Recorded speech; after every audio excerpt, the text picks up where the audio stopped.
ಎಲ್ಲ ವಿದ್ಯಾರ್ಥಿಗಳು ಮತ್ತೊಮ್ಮೆ ಎಲ್ಲರಿಗೂ ಸ್ವಾಗತ. ಇದರ ತರಗತಿಗೆ ಎಲ್ಲರಿಗೂ ಸಹ ಸ್ವಾಗತ. ಇನ್ನೇ ತರಗತಿಯಲ್ಲಿ ನಾವು ಈ ಭಾಗವತ ಹೇಳ್ತಾರೆ, ಈ ಸರ್ದಾರ, ಸೋಮಣ್ಣ, ಸಾವುಕಾರ, ಕಾಮಣ್ಣ ಮತ್ತು ಬೋಳಶಂಕರ ಯಾವ್ಯಾವ್ದ್ರಲ್ಲಿ ಪರಿಣಿತರು ಅಂದ್ರೆ ಯಾವ್ದಾದ್ರು ಎಕ್ಸ್ಪರ್ಟ್ ಆಗಿದ್ದಾರೆ ಅಲ್ಲ, ಈ ರೀತಿಯಾಗಿ ಎಲ್ಲ ಹಾಗಾಗಿನೇ ಅವರ ಬಗ್ಗೆ ಯಾಕಂದ್ರೆ ಇದು ತುಂಬಾ ಮಹತ್ವವಾದ ವಿಚಾರ. ಯಾಕಂದ್ರೆ ಇವರು ಯಾವ ವಿಷಯದಲ್ಲಿ ಪರಿಣಿತಿ ಹೊಂದಿದ್ದಾರೆ ಮತ್ತೆ ಯಾವುದರಲ್ಲಿ ಇವರು ಯಾಕಂದ್ರೆ ತುಂಬಾ ಅನುಭವ ಹೊಂದಿದ್ದಾರೆ ಅಂತ ಗೊತ್ತಾಗಿದೆ. ಈಗ ಅದನ್ನೆಲ್ಲ ಹೇಳಿದ್ಮೇಲೆ ಈಗ ಕೊಡಂಗೆ ಹೇಳ್ತಾನೆ, ಅಷ್ಟಲ್ಲ ಸ್ವಾಮಿ, ಒಂದಿನ ಅವನು ಎಷ್ಟು ಬುದ್ಧಿವಂತ ಗೊತ್ತಾ, ನೀವು ಇಷ್ಟೇ ಕಡಿಮೆ ಹೇಳಿದ್ರೆ ಯಾರ ಬಗ್ಗೆ, ಬಡ್ಸಿನ ಬಗ್ಗೆ ಅಷ್ಟೇ ಅಲ್ಲ, ಇನ್ನ ಇದೆ ಅವ್ರ ಬಗ್ಗೆ ಹೇಳೋದು. ಒಂದಿನ ಏನಂತ ಗೊತ್ತಾ, ಒಂದಿನ ಅವ್ರ ಅಣ್ಣ ಹಣ ಕೊಟ್ಟು ಎಣಿಸಿ ಎಷ್ಟಿದೆ ಹೇಳೋ ಬೆಪ್ಪ ಕಡಿ ಅಂತ. ಬೆಪ್ಪ ಕಡಿ ಅಂತಂದ್ರೆ ಗೊತ್ತಿದೆ, ಇಲ್ಲಿ ಬೆಪ್ಪ ತಕಡೆ ಅಂದ್ರೆ ದಡ್ಡ, ತಿಳಿಗೇಡಿ ಅಂದ್ರೆ ಅವನಿಗೆ ದಡ್ಡ, ಅವನು ಏನು ಹೇಳೋದು ಬರೋದಿಲ್ಲ ಅಂದ್ರೆ ಅವನ ವಿಷಯ ಗೊತ್ತಿಲ್ಲ ಅವನಿಗೆ ಅಂತ ತಿಳ್ಕೊಂಡಿದ್ದಾನೆ. ಆದ್ರೆ ಅದು ತಪ್ಪು. ಯಾಕಂದ್ರೆ ಅವನು ಬೆಪ್ಪ ಕಡಿ ಅಂತಂದ್ರೆ ತುಂಬಾ ಅವನು ಒಳ್ಳೆಯವನೇ ಅಂತ. ಆಗ ಅವನು ದುಡ್ಡು ಕೊಟ್ಟ ಎಣಿಸೋದಕ್ಕೆ, ಕೊಟ್ಟು ಹೇಳ್ತಾನೆ, ಎಣಿಸಿ ಎಷ್ಟಿದೆ ಹೇಳೋ ಬೆಪ್ಪ ಕಡೆ, ನೀನು ಮೂರ್ಖ, ನೀನು ದಡ್ಡ, ನೀನು ಮೂರ್ಖ ಅಂತ ಕರೀತೀವಿ ನಾವು. ಇನ್ನೊಂದು ಅರ್ಥ ಮೂರ್ಖ ಕರೆ, ನಿಮ್ಗೆ ಎಣ್ಸಕ್ ಬರೋದಿಲ್ಲ, ಎಣಿಸಿ ಹೇಳು ಅಂತ ಹೇಳಿದಾಗ ಅವನು ಹೇಳ್ತಾನೆ, ಎಣಿಸಿ ಹೇಳ್ತಾನೆ. ಅವ್ರ ಅಣ್ಣ ಎರಡು ಕೈಲಿ ಹಣ ಎಣಿಸ್ಕೊಟ್ಟಾಗ ಅದು ಎರಡು ಕೈ ಆಯ್ತು, ಇಳಿಸ್ಕೊಂಡಿದ್ದು ಒಂದು ಕೈ ಆಯ್ತು, ಹಾಗಾಗಿ ಮೂರು ಕೈ ಅಂತ ಹೇಳ್ತಾನೆ. ಮೂರು ಕೈ ಇದೆ ಅಂತ. ಅವ್ರ ಅಣ್ಣ ಬಿದ್ದು ಬಿದ್ದು ನಕ್ಕ, ಯಾಕಂದ್ರೆ ಅವನ ನೋಡಿದಕ್ಕೆ ಅವನಿಗೆ ಏನು ಬರಲ್ಲ, ಅವನು ದಡ್ಡ ಅಂತ ಹೇಳ್ಕೊಂಡು ಅವನ ಮಾತಿಗೆ ಬಿದ್ದು ಬಿದ್ದು ನಕ್ಕು ಬೀಳ್ತಾನೆ. ಅದು ನೋಡಿದ್ದೆ ಅವನ ಹೆಂಡತಿನೂ ಸಹ, ಅವರ ಅಣ್ಣ ನಕ್ಕ ನೋಡಿ ಅವಳ ಹೆಂಡತಿನೂ ಸಹ ನಗ್ತಾಳೆ. ಅವಳು ಸಹ ನಕ್ಕಿದ್ರಿಂದ ಅವಳು ನಕ್ಕು ಎಡೆ ಬೀಳ್ತಾಳೆ. ಬಿತ್ತಿದ್ರಿಂದ ಏನಾಯ್ತು, ಅವಳ ತಲೆಗೆ ಗೇಟಾಯ್ತು. ಏನಾಯ್ತು, ತಲೆಗೆ ಪೆಟ್ಟಾಯ್ತು, ಗಾಯ ಆಯ್ತು. ಅವಾಗ ಬೋಳಶಂಕರ ಏನಂತ ಗೊತ್ತೇ ಭಾಗವತ್ರೆ, ಬೋಳಶಂಕರ ಅದಕ್ಕೆ ಏನೊಂದು ಮಾತಾಡಿದ್ರು ಗೊತ್ತಾ, ಏನಂತ ಗೊತ್ತಾ, ಏನಂತಂದ್ರೆ, ಅಯ್ಯೋ ಕೊಡಂಗಿ, ಇದು ನೀತಿ ಏನಪ್ಪ ಅಂದ್ರೆ, ನೋಡಿ ಒಬ್ಬರು ಬಿದ್ದಾಗ ಅಥವಾ ಏನೋ ತಪ್ಪು ಮಾಡಿದಾಗ ಅವ್ನು ನೋಡಿದ ನಗ್ರೆ ಏನಾಗುತ್ತೆ ಗೊತ್ತಾ ಅಂತಂದ್ರೆ, ಇನ್ನೊಬ್ರು ನೋಡಿ ಬಿದ್ದು ನಗಬಾರದು. ಕಷ್ಟದಿದ್ದಾಗ ಅವ್ರ ಕಷ್ಟಕ್ಕೆ ನಾವು ಸಹಾಯ ಮಾಡ್ಬೇಕು ಹೊರತು ಬಿದ್ದೋದಲ್ಲ ಅಂತ ಅವ್ರನ್ನ ಹೀಯಾಳಿಸಿ ನಗಬಾರ್ದು, ಇದು ತಪ್ಪು ಅಂತ ಹೇಳಿ ನಕ್ಕ ಗೊತ್ತಲ್ಲ ಏನಾಗುತ್ತೆ, ನಾನು ನೋಡಿ ನಕ್ಕದ್ರಿಂದ ನಾವು ತಲೆಗೆ ಪೆಟ್ಟಾಯಿತು, ನೋವಾಯಿತು. ನಮಗೆ ಒಬ್ರು ನಕ್ಕರೆ ಕಷ್ಟ ಬಿದ್ದರೆ ಅವ್ರು ನೋಡಿ ನಗಬಾರ್ದು, ನಾವು ಕಷ್ಟಕ್ಕೆ ನಾವು ಆಗ್ಬೇಕಿಲ್ಲ ಅಂತ ನೋಡಿ ಈ ಥರ ತೊಂದರೆಯಿಂದ ಏಟಾಗುತ್ತೆ. ಇದರ ನೀತಿ ಗೊತ್ತಾಯ್ತಾ. ಯಾರಿಗೂ ಸಹ ಕಷ್ಟ ಇದ್ದಾಗ ಬಿದ್ದಾಗ ಅವ್ರು ನೋಡಿ ನಗಬಾರ್ದು, ಯಾಕಂದ್ರೆ ನಾವು ದಿವಸ ಬೀಳ್ತೀವಿ ಅಂತ ಇದರ ಮಾತಿನ ತಾತ್ಪರ್ಯವಾಗಿರ್ತದೆ. ಭಾಗವತರೆ ಹಾಗಾದ್ರೆ ಸರಿ, ಭಾಗವತರು ಅವ್ನು ಹೇಳಿದ ಒಪ್ಕೊಳ್ತಾರೆ. ಹಾಗಾದ್ರೆ ಕೊಡಂಗಿ, ಹಾಗಾದ್ರೆ ಇಳಿಸೋದು ನೀನು ಜಾಣನೋ, ನೀನು ಇಳಿಸೋದು ಬರುತ್ತಾ, ನೀನು ಅಷ್ಟೊಂದು ಎಕ್ಸ್ಪರ್ಟ್, ಯಾಕಂದ್ರೆ ನೀನು ಎಕ್ಸ್ಪರ್ಟ್, ನೀನು ಅಷ್ಟೊಂದು ಕರೆ ಎಕ್ಸ್ಪರ್ಟ್ ಅಂತಂದ್ರೆ ಅಷ್ಟೊಂದು ನೀನು ತಿಳ್ಕೊಂಡಿದ್ದೆ, ಇಳಿಸೋದು ನಿಗೂ ಬರುತ್ತಾ. ಕೊಡಂಗಿ ಓಹೋ ಏನ್ ಬೇಕು ಇಳಿಸ್ತೀನಿ ನಾನು ಅಂತಂದ. ಭಾಗವತ ಹೇಳ್ತಾರೆ, ಹಾಗಿದ್ರೆ ಹೇಳಪ್ಪ, ನಿನ್ನ ಹತ್ರ 10 ರೂಪಾಯಿ ಇದೆ, ಹಾಗಾದ್ರೆ ಹೇಳಪ್ಪ ನೀನು ಎಷ್ಟಿದೆ ಹತ್ರ, 10 ರೂಪಾಯಿ ಇದೆ. ಕಳ್ಳ ಬಂದು 5 ತಗೊಂಡೋದ್ರೆ ಎಷ್ಟು ಉಳಿತು, ಕಳ್ಳ ಬಂದು 5 ರೂಪಾಯಿ ಕಿತ್ಕೊಂಡ್ಬಿಟ್ಟ, ಇನ್ನು ಎಷ್ಟು ಉಳಿದಪ್ಪ ನಿನ್ನ ಹತ್ರ ಅಂತ ಕೇಳ್ತಾನೆ. ಕೊಡಂಗಿ, ಅಯ್ಯೋ ನನ್ನ ಹತ್ರ ಹಣ ಇಲ್ಲ ಭಾಗವತ್ರೆ, ನನ್ನ ಹತ್ರ ಹಣ ಕಿತ್ಕೊಂಡ ನಾನು ಅಂತಂದ. ಭಾಗವತ, ಇದೆ ಇದೆಯಪ್ಪ, ನಾನೇ ಕೊಟ್ಟೆ, ನಾನೇ ಕೊಟ್ಟಿನಿ, ನಮ್ಗೆ 10 ರೂಪಾಯಿ ಇದೆ ಅಂತ ತಿಳ್ಕೊ ಅಂತಂದ. ಕೊಡಂಗಿ, ಬೇಡ ಸ್ವಾಮಿ, ಇನ್ನೊಬ್ಬ ನನಗೆ ಬೇಡ ಸ್ವಾಮಿ, ಇನ್ನೊಬ್ಬ ನನಗೆ ಬೇಡ ಸ್ವಾಮಿ ಅಂದ. ಭಾಗವತ, ಅಯ್ಯೋ ಇದೇ ಇಟ್ಕೊಳಯ್ಯ, ನನಗೆ ಬರೀ ಲೆಕ್ಕ ಕೇಳ್ತಾ ಇದ್ದೀನಿ, ಅದು ಟೆಸ್ಟ್ ಮಾಡೋಣ ಅಂತ ನಾನೇ ಕೊಟ್ಟಿದ್ದೀನಿ ಅಂತ ಇಟ್ಕೊಳಯ್ಯ, ಇದೇನೆ ಅಂತ ಅನ್ಕೊ ಅಂತಂದ. ಸರಿ, ಹ್ಞೂ ಆಯ್ತು ಸ್ವಾಮಿ ಇದೆ ಅಂತ ಭಾಗವತ ಹೇಳ್ತಾನೆ. ಆಗ ಭಾಗವತ ಹೇಳ್ತಾರೆ, ಹತ್ತಿರ ಎಷ್ಟಿರುತ್ತ, 10 ರೂಪಾಯಿ ಇದೆ. ಹಾಗಾಗಿನೇ ಕಳ್ಳ ಬಂದು 5 ಯಾಕಂದ್ರೆ ಕಳ್ಳ ಬಂದು 5 ರೂಪಾಯಿ ಕಿತ್ಕೊಳೋದ, ಇನ್ನು ಎಷ್ಟು ಉಳಿತು ನಿನ್ನ ಹತ್ರ, ಎಷ್ಟು ಉಳಿತು ಅಂತ ಕೇಳ್ತಾನೆ. ಕೊಡಂಗಿ ಅವನು ಸಹ ಯಾಕಂದ್ರೆ ತುಂಬಾ ಎಕ್ಸ್ಪರ್ಟ್ ಇವನು, ಯಾಕಂದ್ರೆ ಅವನಿಗೂ ಸಹ ಲೆಕ್ಕ ಯಾಕಂದ್ರೆ ಇವನು ಯಾರ ಶಿಷ್ಯ, ನಮ್ಮ ಬೋಳಶಂಕರ ಶಿಷ್ಯ. ಆಗ ಇವನಿಗೂ ಸಹ ಲೆಕ್ಕ ಅಂತಲ್ಲಿ ಸ್ವಲ್ಪ ಇವನು ಫಾರ್ವರ್ಡ್, ಯಾಕಂದ್ರೆ ಅವನಿಗೂ ಸಹ ಎಕ್ಸಾಮ್ ಬರೋಲ್ಲ ಅಂತ 1 2 3 4 5 ಅಂತೇಳಿ 5 ಸ್ವಾಮಿ ಅಂದ, 5 ಲೆಕ್ಕ ಮಾಡಿ 5 ಅಂದ. ಬೋಳಶಂಕರ ಅಲ್ಲಿ ಬರ್ತಾನೆ. ಬೋಳಶಂಕರ ಯಾಕಂದ್ರೆ ಅವನು ಸಹ ಬಂದಿದ್ದಾನೆ ನಮ್ಮ ಕಥೆ ನಾಯಕ. ಹಾಗೆ ಒಂದು ಭಾಗದ ಬೋಳಶಂಕರನೇ, ಕೊಡಂಗಿ ಹಾಗೆಲ್ಲ ತಪ್ಪು ಹೇಳಬಾರ್ದು, ನೀನು ತಪ್ಪು ಹೇಳ್ತಾ ಇದೆಯಾ, 5 ಇರೋದಿಲ್ಲ. ಯಾಕಂತಂದ್ರೆ ಕಳ್ಳ ಬಂದು 5 ಅಂದಿಟ್ಟು 5 ಯಾಕೆ ಒಯ್ತಾನೆ, ಕಳ್ಳ ಬಂದ್ಬಿಟ್ಟು 5 ರೂಪಾಯಿ ಬಿಟ್ಬಿಟ್ಟು 5 ರೂಪಾಯಿ ಕಿತ್ಕೊಂಡು ಹೋಗ್ತಾನ, 5 ರೂಪಾಯಿ ಕೊಟ್ಬಿಟ್ಟು ಇಲ್ಲ, ಯಾಕಂದ್ರೆ ಸಿಕ್ಕರೆ ಅಷ್ಟು 10 ರೂಪಾಯಿನೂ ತಗೊಂಡು ಹೋಗ್ತಾನೆ.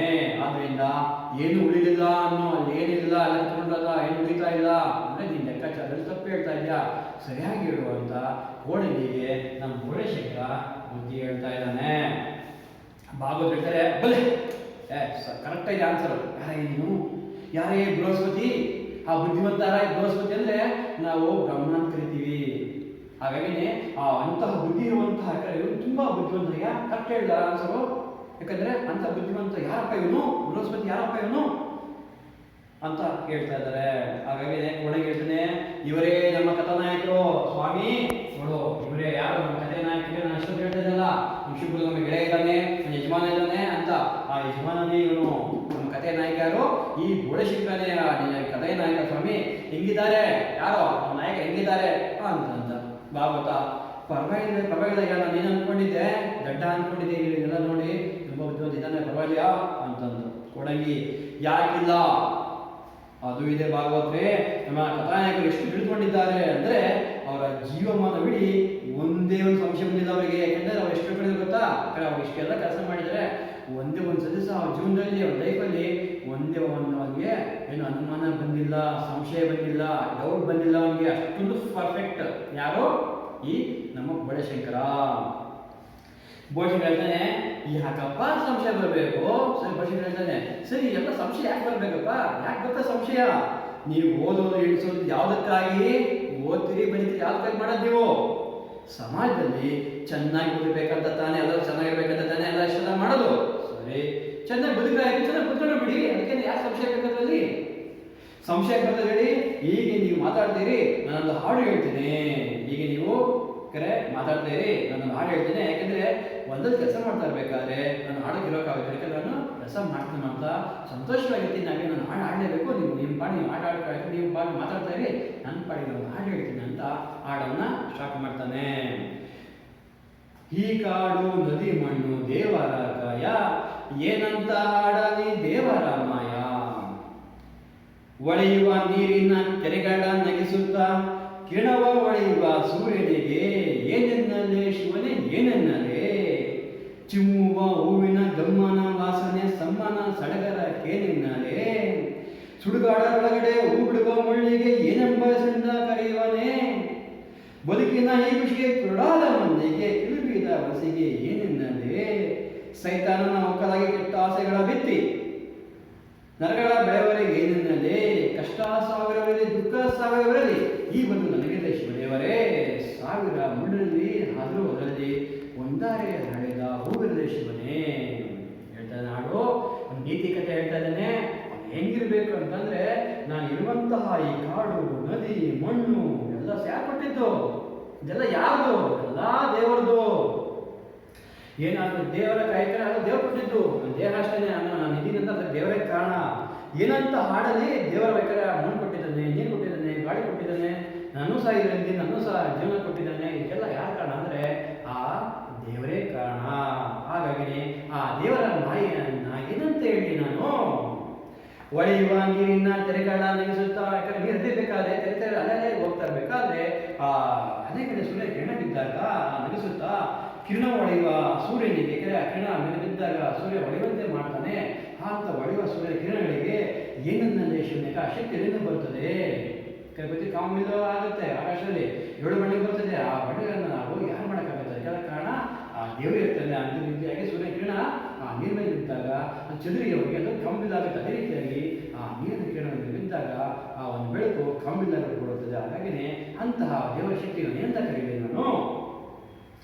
ಆ ಚಿಮ್ಮುವ ಹೂವಿನ ಗಮ್ಮನ ವಾಸನೆ. ಯಾಕಂದ್ರೆ ಚಿಮ್ಮುವಂತಹ ಯಾಕಂದ್ರೆ ಹೂ ಬಿಟ್ಟಿದೆ, ಒಂದು ಚಿಮ್ತಾ ಇದೆ ವಾಸನೆ. ಆ ವಾಸನೆ ಗಮ್ಮನ ಅಂದ್ರೆ ಆ ಒಂದು ಯಾಕಂದ್ರೆ ಆ ಗಮಲು ಅಂತ ಏನು ಕರಿತೀವಿ, ಅಥವಾ ಆ ಒಂದು ಹೂ ಹರಡಿದಾಗ ಬರುವಂಥ ಮಕರಂದದಲ್ಲಿ ಸಿಗುವಂತಹ ಆನಂದಕ್ಕೆ ಒಂದು ವಾಸನೆಗೆ ಏನಂತ ಕರೀತೀವಿ? ಗಮ್ಮನ ವಾಸನೆ.